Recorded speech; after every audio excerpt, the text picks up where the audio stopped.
j'ai abandonné le Christ. Parce qu'un serviteur de Dieu avait violé ma fille. Oui, il n'a pas bien fait, mais la raison n'est pas fondée pour que toi tu abandonnes le Christ. Mon problème, c'est ta relation, ta communion personnelle avec le Christ. Ta relation personnelle avec le Christ, ta communion parfaite, ta communion avec le Christ ne peut pas être brisée à cause d'un serviteur de Dieu. Au pasteur que nous avons la responsabilité. Nous avons la responsabilité. Si un pasteur vit mal et les gens se retirent de Dieu à cause de lui, ce n'est pas une bénédiction pour un homme pareil, c'est une malédiction. Chacun de nous sera jugé. Tu ne peux pas aller en enfer à cause du péché d'un serviteur de Dieu. Tout celui qui pêche est responsable de ses actes. Tout celui qui pêche est responsable de ses péchés. Et Dieu juge chacun de nous. En vérité, le pasteur est un modèle pour le peuple de Dieu. Le pasteur est un modèle. Le pasteur est un modèle pour l'Église de Dieu.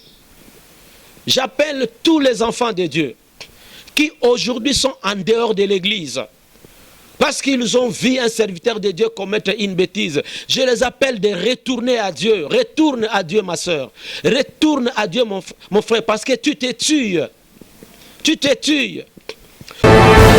Chaque personne sur la terre est responsable de ses actes. Chaque personne sur la terre est responsable de ses péchés.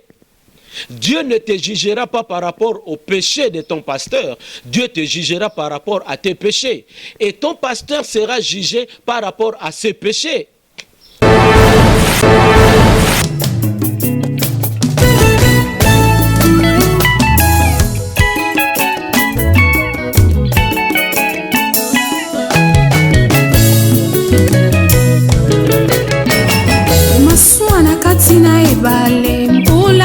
Kana konokai bana bagangiye Oseko Yesu atuni bango Otie konzima na bino wapie Konzima na bino wapie ya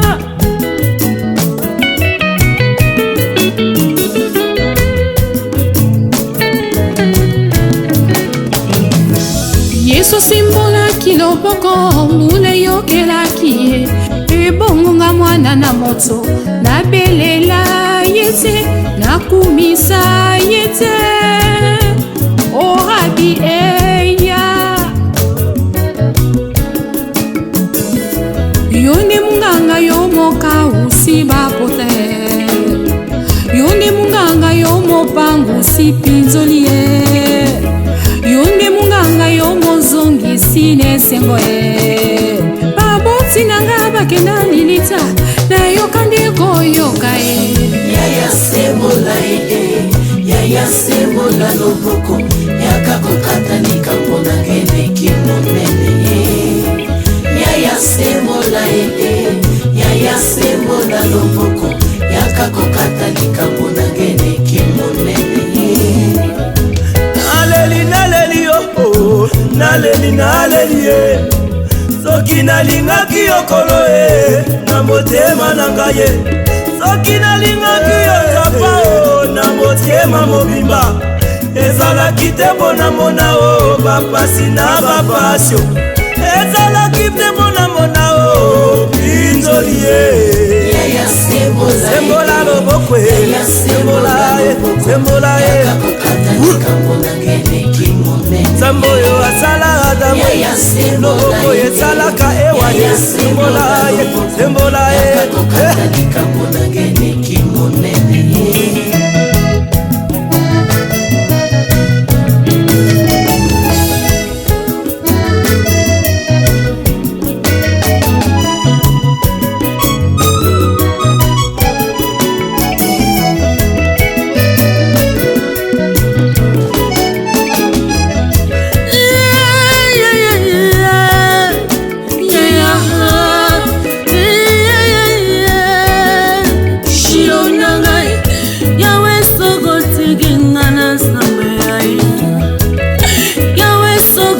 Gingana suginde yawe Yawe yako kotani kamona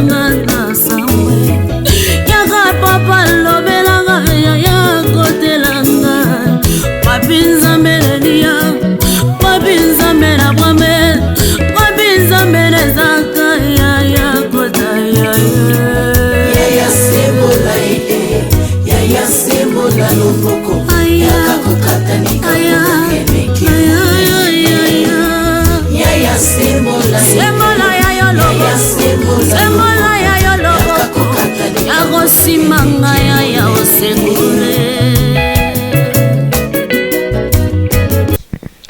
Mes bien-aimés dans le Seigneur, nous vous saluons au nom de Jésus-Christ. Le Christ qui nous donne toujours la vie, le Christ qui nous fait grâce. Nous ne sommes pas meilleurs par rapport à ceux qui sont morts. Si nous vivons pour lui. Si nous vivons, c'est une faveur que nous recevons de sa part. Et avant toute chose, nous ne cessons pas à vous saluer d'abord et à bénir notre frère Alvin. C'est par lui, lui qui nous donne des opportunités de partager avec vous la parole de Dieu sur la voie céleste. Pour ceux qui ont l'habitude de nous suivre, je pense qu'aujourd'hui, ça sera notre 4e partie.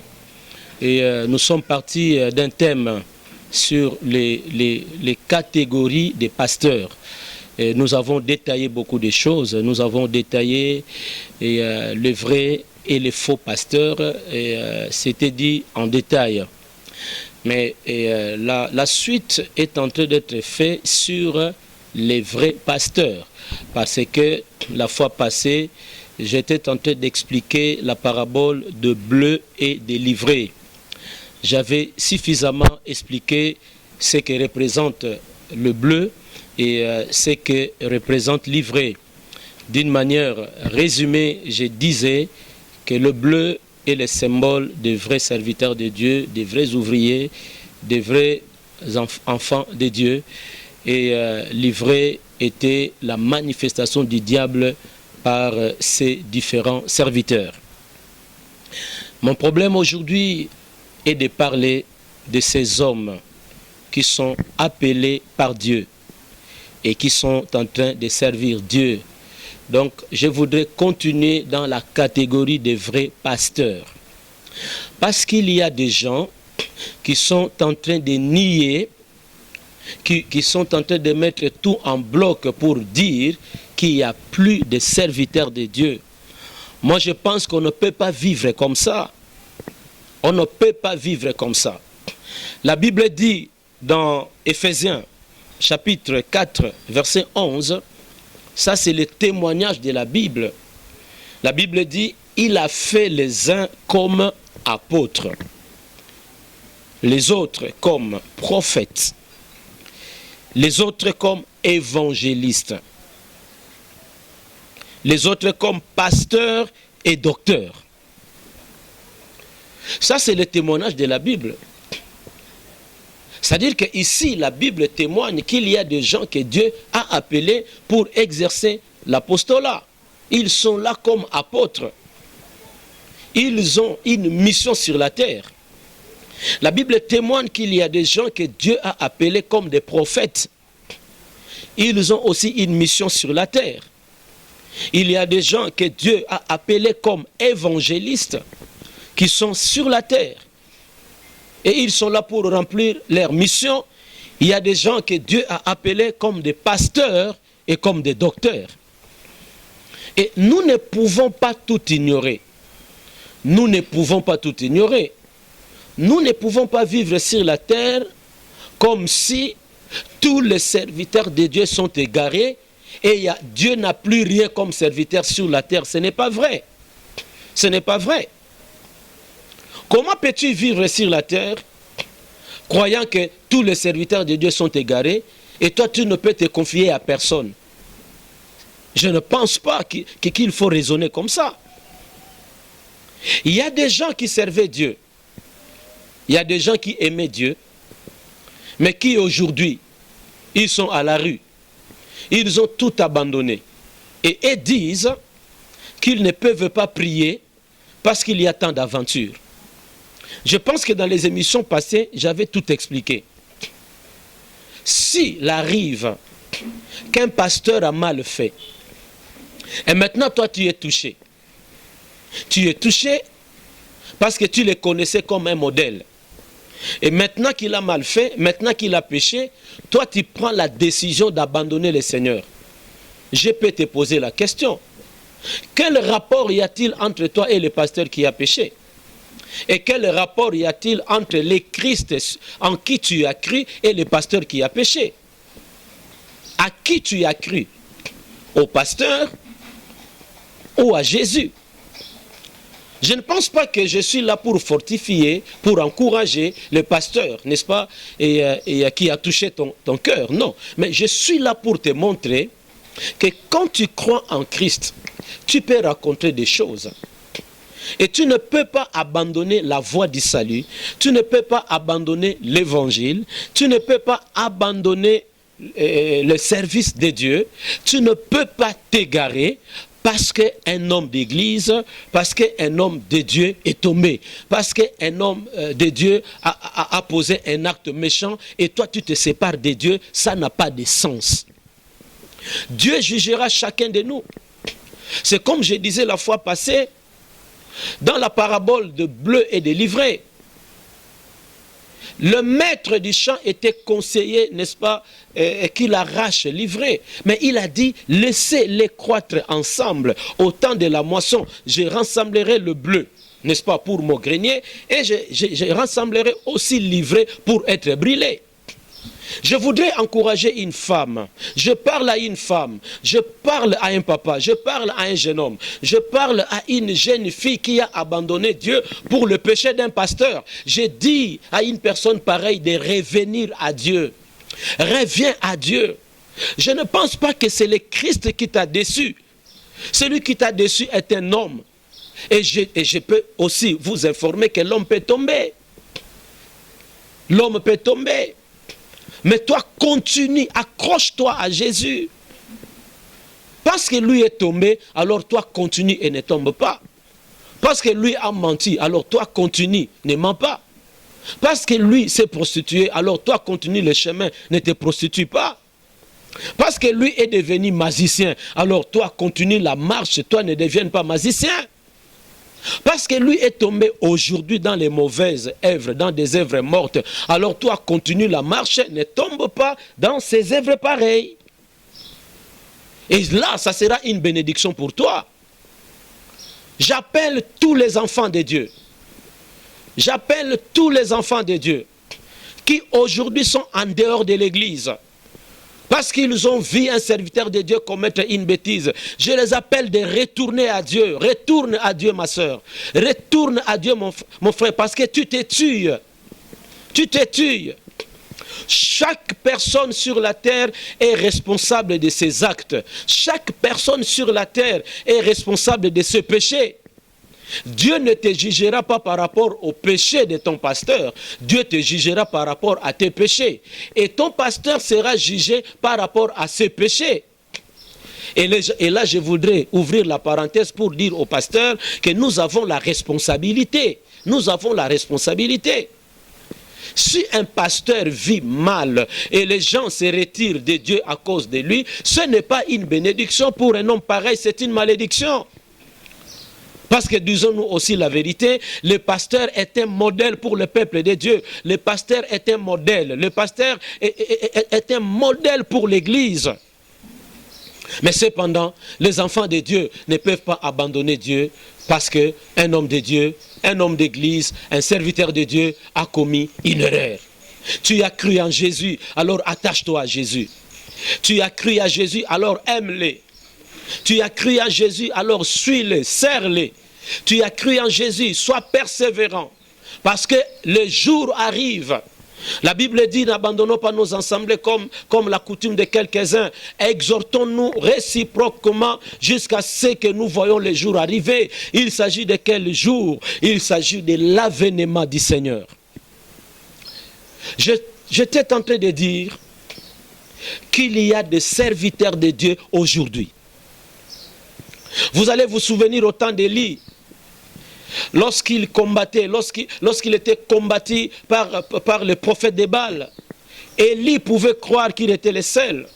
Alors il a dit à Dieu, je suis resté le seul. Mais Dieu lui a quand même révélé, Dieu lui a dit non, j'ai encore 7000 prophètes qui n'ont pas fléchi les genoux devant Baal. Et cela peut nous enseigner. C'est-à-dire que Dieu a ses serviteurs jusqu'à aujourd'hui. Pourquoi pouvez-vous croire que tous les serviteurs de Dieu doivent égarer et que Dieu va perdre tous ses serviteurs. Non, il y a des apôtres aujourd'hui. Il y a des prophètes aujourd'hui, il y a des évangélistes aujourd'hui, il y a des pasteurs aujourd'hui, il y a des docteurs aujourd'hui. Les gens qui n'ont pas fléchi les genoux devant Baal, les gens qui n'ont pas trahi leur vocation, ils sont là, ils ont accepté de souffrir et ils sont en train d'annoncer les oracles divins. Ils sont en train de prêcher les enfants de Dieu, leur préparant à rencontrer le Seigneur un jour. Ils sont là.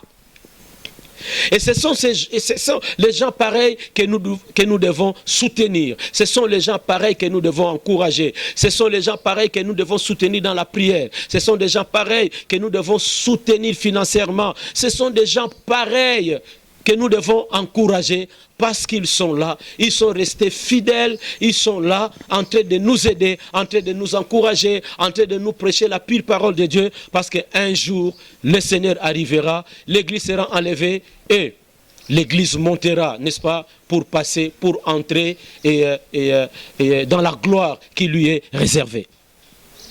Mais bien aimés dans le Seigneur, vous n'aurez pas raison devant Dieu de dire que moi j'ai abandonné le Christ parce qu'un serviteur de Dieu m'avait trahi. Non, la raison n'est pas fondée. J'ai abandonné le Christ parce qu'un serviteur de Dieu avait violé ma fille. Oui, il n'a pas bien fait, mais la raison n'est pas fondée pour que toi tu abandonnes le Christ. Mon problème c'est ta relation, ta communion personnelle avec le Christ. Ta relation personnelle avec le Christ, ta communion parfaite, ta communion avec le Christ ne peut pas être brisée à cause d'un serviteur de Dieu. Parce que la vie t'appartient. Seul tu es venu, seul tu es né seul, grandi seul. Seul tu as reçu Jésus. Seul tu as pris seul tu as fait le vœu de servir le Seigneur. Seul tu vas mourir. Seul tu seras jugé. Nous ne serons pas jugés en compagnie, non. Chacun de nous sera jugé. Chacun de nous sera jugé. Tu ne peux pas aller en enfer à cause du péché d'un serviteur de Dieu. Tout celui qui pêche est responsable de ses actes. Tout celui qui pêche est responsable de ses péchés. Et Dieu juge chacun de nous. Pourquoi aujourd'hui le peuple de Dieu? Pourquoi aujourd'hui les églises sont vidées? Les églises sont vidées. Et souvent, les églises vidées, ce sont des églises dirigées par les hommes qui ont encore Dieu. Peut-être, comme je disais la fois passée, souvent ils sont mal compris. Souvent ils sont mal compris, combattus par le diable. Et souvent les gens ne s'intéressent pas à ces hommes-là qui craignent Dieu, ces hommes-là qui prêchent la pure parole de Dieu. Souvent les gens ne s'intéressent pas à eux. Souvent les gens ne les soutiennent pas. Mais les gens sont disposés à soutenir n'importe quoi. Les gens sont disposés à soutenir ceux qui vivent mal. Les gens sont disposés à soutenir ceux qui sont tentés de prêcher des erreurs, de prêcher des hérésies. Les gens soutiennent ceux qui vivent mal, ceux qui commettent le péché, même à la place publique. Les gens soutiennent ceux qui leur encouragent de vivre dans le mal. Ils sont soutenus. Ce n'est pas juste. Ce n'est pas juste. Je disais la fois passée que l'histoire des faux prophètes n'a pas commencé en Afrique, l'histoire des faux prophètes n'a pas commencé en Europe, l'histoire des faux prophètes n'a pas commencé en Amérique, l'histoire des faux prophètes n'a pas commencé en Océanie, l'histoire des faux prophètes date de longtemps. Ça ne commence pas même au Congo. Il y a des gens qui prétendent, parce que quand je prêche là, je suis à Kinshasa, dans la République démocratique du Congo. Il y a des gens aujourd'hui qui ont sali le Congo. Parce qu'on suppose que le Congo est le berceau des faux prophètes. C'est faux. Le Congo n'est pas le berceau des faux prophètes. Même au temps d'Élie. Et d'ailleurs, Élie a combattu contre 450 faux prophètes de Baal et 450 faux prophètes d'Astarté. Dans l'histoire d'Israël, il y a eu des faux prophètes. Le Congo n'est pas le berceau des faux prophètes. Peut-être que là, il y a des serviteurs de Dieu, peut-être les non-congolais qui sont tentés de me suivre. Aujourd'hui, nous, pasteurs congolais, nous sommes victimes de beaucoup de choses. Peut-être que vous pouvez arriver dans une ville, on ne vous reçoit pas simplement parce que vous êtes Congolais. Mais je voudrais dire que le Congo n'est pas le berceau des faux prophètes. On peut trouver les faux prophètes partout. Et l'histoire des faux prophètes aussi ne commence pas ici chez nous au Congo. Il ne faut pas prétendre, il ne faut pas croire que tout serviteur de Dieu congolais est égaré. C'est faux, bien-aimé. C'est faux, bien-aimé. Le Congo est une grande nation et le Congo a des serviteurs de Dieu qui n'ont pas fléchi les genoux devant Baal, qui sont en train de servir le Seigneur avec pureté, avec crainte et tremblement, comme le déclare l'apôtre Paul. D'une manière générale, on nous traite tous, on traite tous les serviteurs de Dieu congolais dans un même sac. Et il y en a ceux qui disent, il y a même des collègues, de vieux pasteurs, d'autres cieux, n'est-ce pas, qui disent qu'ils ne peuvent pas collaborer, n'est-ce pas, avec les pasteurs congolais parce qu'ils sont des aventuriers. C'est faux, les aventures sont partout. Je ne voudrais pas citer les noms des nations ici, mais je voudrais préciser que les aventures sont partout.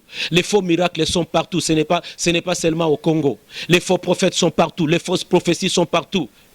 Et d'ailleurs, c'est un mouvement qui règne aujourd'hui dans le monde. Le mouvement des faux prophètes est un mouvement aujourd'hui universel. Partout on en parle. Partout on en parle. Laissez-moi fermer la parenthèse et revenir à exhorter mon frère, à exhorter ma soeur. Toi qui s'es retiré de Dieu à cause d'un péché commis par un pasteur, commis par un serviteur de Dieu, tu n'as pas raison. Je t'appelle de revenir. Reviens parce que Dieu n'est pas d'accord avec toi. Je disais que Dieu te donne le discernement de l'église dans laquelle tu pries. Il faut que tu discernes les choses. Parce que la Bible dit, plusieurs faux prophètes sont venus dans le monde. Mais quand la Bible dit que plusieurs faux prophètes sont venus dans le monde, la Bible ne dit pas que tous les serviteurs de Dieu sont devenus des faux prophètes. Non. La Bible nous recommande d'éprouver les esprits. Donc, éprouver les esprits signifie discerner.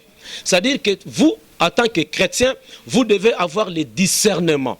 Le discernement de l'homme que vous appelez pasteur, le discernement de l'église dans laquelle vous servez, le discernement de l'église dans laquelle vous êtes membre, le discernement dans l'église dont vous communiez. Vous devez avoir le discernement. Dieu doit vous révéler l'état spirituel de l'église dans laquelle vous êtes membre. Et si Dieu vous éclairait que l'homme qui vous dirige est son serviteur, cela vous suffit, n'est-ce pas? Pour que vous vous accrochiez à l'église. Cela vous suffit, n'est-ce pas? Pour que vous soyez accrochés à l'homme. Mais bien aimés dans le Seigneur, il ne faut pas suivre ce qui frappe à l'œil. Mais il faut demeurer dans l'assemblée où Jésus-Christ est Seigneur. Il faut demeurer dans l'assemblée où Jésus est Seigneur, là où Jésus a établi son serviteur. Peu importe les nombres. Écoutez, la Bible dit Dieu fait grâce à qui il veut. Il peut faire grâce à l'un d'avoir une église de multitude, d'avoir une église de foule. Il peut aussi faire grâce à l'autre d'avoir une église, mais qui n'est pas une église de multitude, mais qui est une église. Et lui-même a dit, là où 2 ou 3 sont ensemblés en son nom, il est au milieu d'eux. C'est-à-dire que tu ne peux pas partir de votre église parce que c'est une église de 50 membres. Tu ne peux pas partir de votre église parce que c'est une église de 20 membres. Tu ne peux pas partir de votre église parce que votre église est une église de 100 membres. Parce que vous aimeriez prier dans une église de foule. Non. Vous partirez de l'église. Si Dieu vous disait par exemple que celui qui vous dirige là est devenu un magicien, vous avez raison de quitter. Vous avez raison de quitter. Ou encore celui qui vous dirige et fait n'importe quoi, il est tombé et il demeure définitivement dans le péché. Vous pouvez avoir raison. Mais bien aimés dans le Seigneur, vivons comme des hommes. Parce que l'homme est créé à l'image de Dieu, doté de la sagesse, doté de l'intelligence. L'homme est créé à l'image de Dieu, doté de la conscience. L'homme a la capacité de discerner. L'homme a la capacité de discerner et citer les noms. Et citer les choses par leur nom. Ça c'est le péché. Ça c'est le bien, ça c'est le mal. Ne te retire pas de Dieu. À cause, c'est là c'est là mon plus grand message. C'est-à-dire, tu te retires de Dieu à cause du péché d'un pasteur, à cause du péché d'un serviteur de Dieu. Et nous aussi, serviteurs de Dieu, qui servons le Seigneur, nous avons aussi la part des responsabilités. Dieu ne nous a pas appelés pour être la pierre d'achoppement. Dieu ne nous a pas appelés pour scandaliser les fidèles. Dieu nous a appelés comme des guides. Comme des guides. Il y a un mot grec, epistata.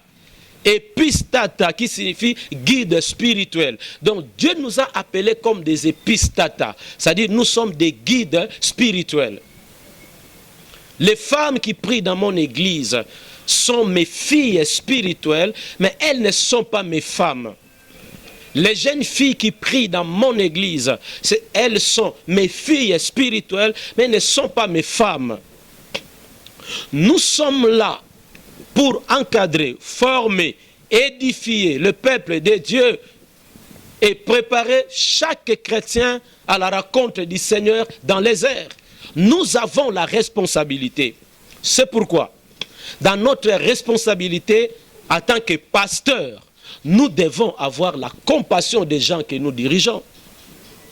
Et là, je vais rapidement énumérer quelques qualités, n'est-ce pas, de la pastorale, quelques qualités d'un pasteur.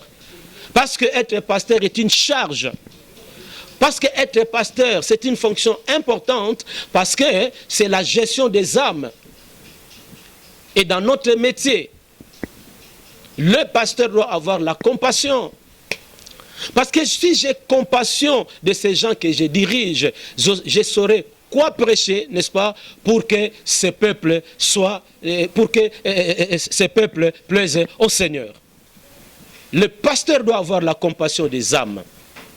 Le pasteur doit être pacifique.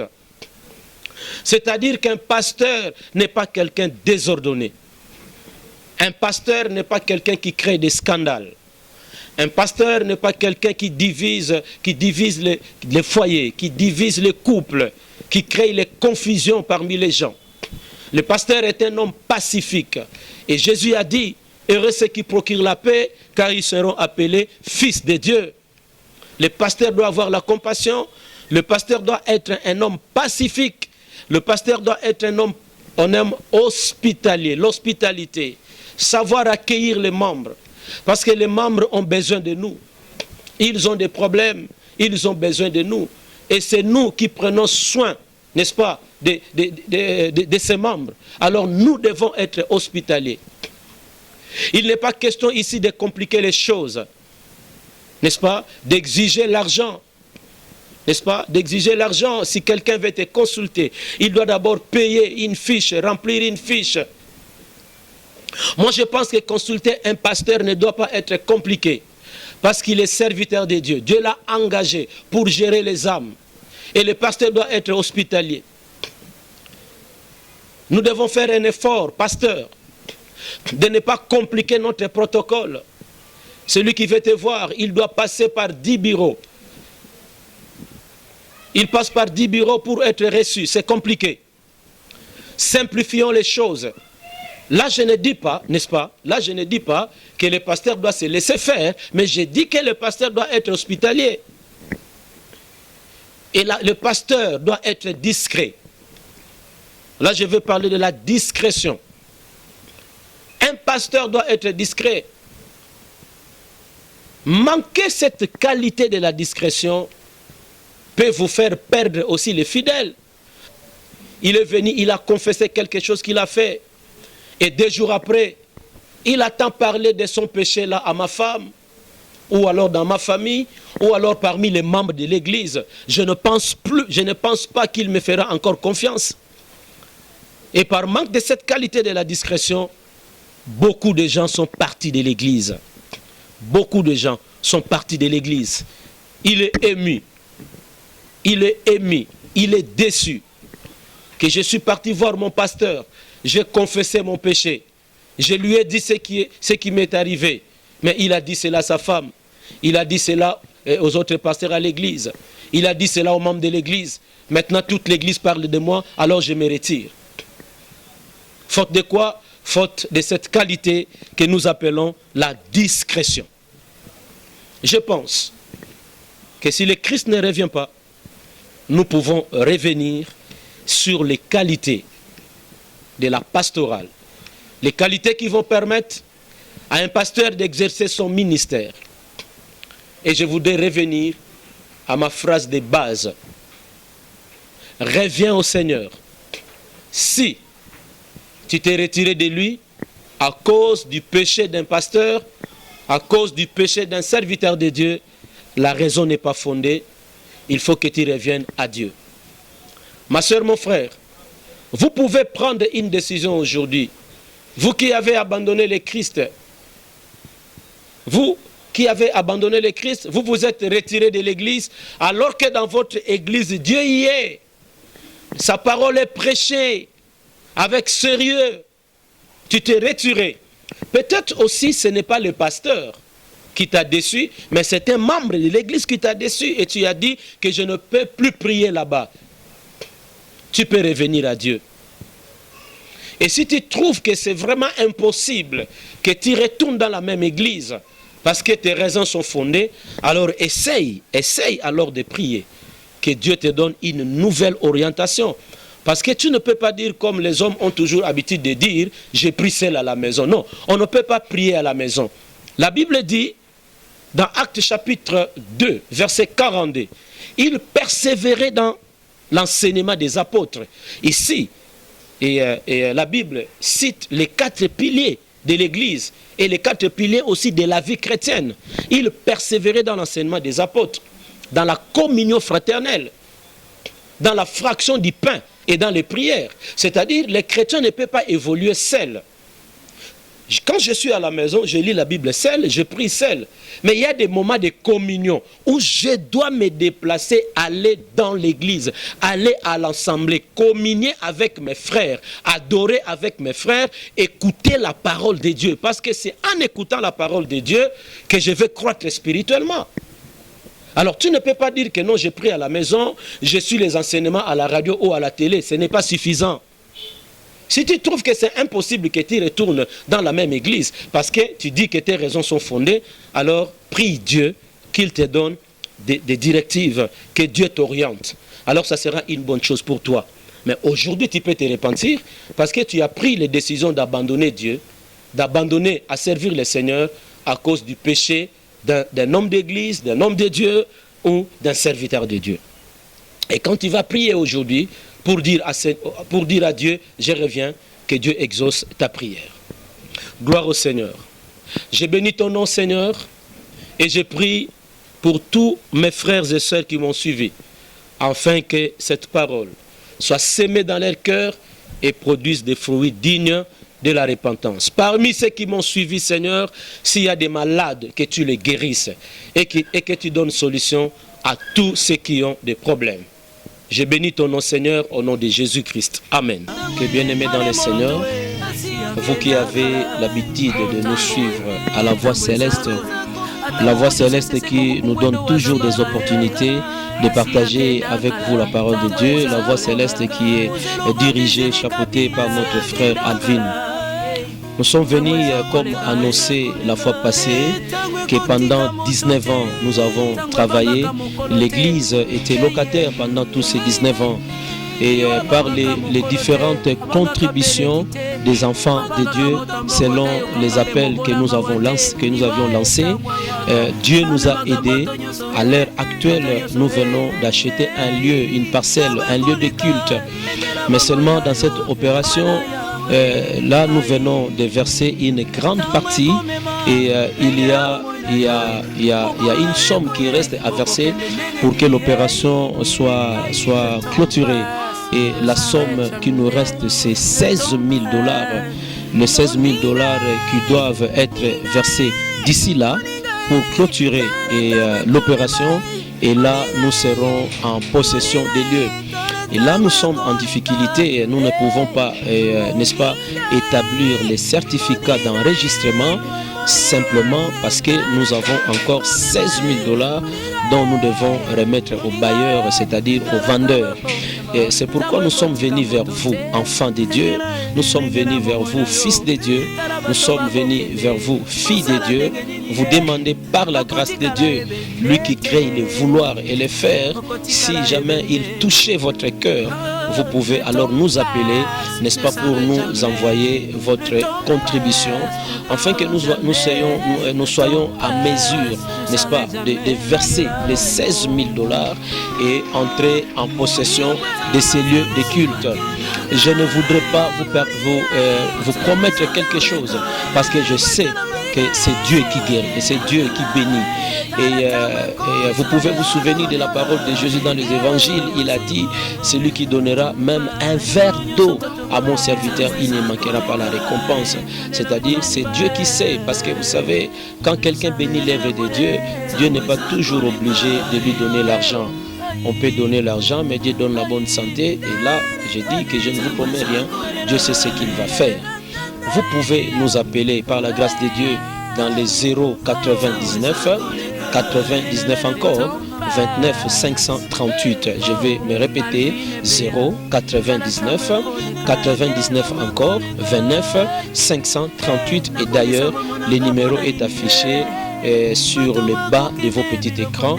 Vous appelez, nous allons discuter, nous allons parler et nous allons voir comment vous pouvez faire, n'est-ce pas, pour nous parvenir votre contribution.